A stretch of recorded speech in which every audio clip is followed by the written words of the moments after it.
The Whispered File, Pickman's Model.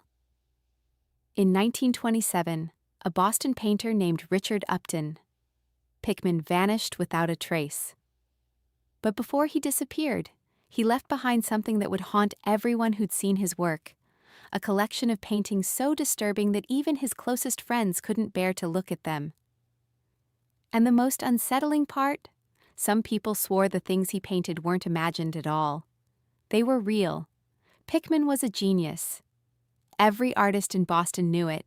He had a gift that set him apart from every other painter of his era, a kind of vision that made his work feel alive, in a way that ordinary art simply couldn't match. Where other artists worked from models or memory, Pickman seemed to be painting something he'd actually witnessed. His paintings had an anatomical precision, a psychological accuracy that made viewers deeply irrationally afraid. Not laughing at a cheap ghost story afraid, real afraid. But his subjects grew darker. He began painting things from the fringes of human experience. Scenes of ritual, of hunger, of creatures that didn't quite fit any natural taxonomy.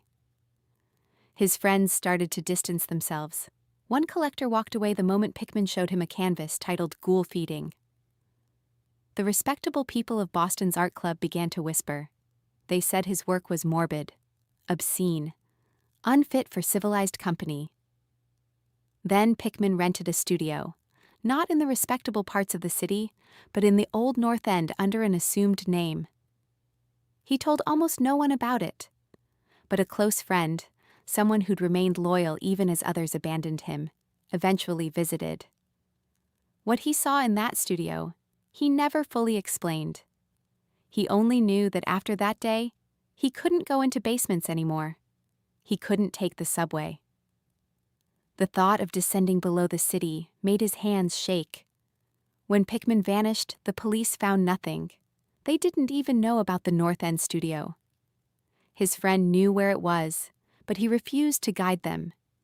He refused to go back, even in daylight. He claimed there was something there, something that explained everything. To this day, no one knows what Pickman discovered in that studio. No one knows where he went, but the paintings survived. And everyone who's ever studied them closely enough to understand them asks the same question. Was Pickman painting from his imagination? Or was he documenting something that actually exists beneath the city streets? What do you think he found down there?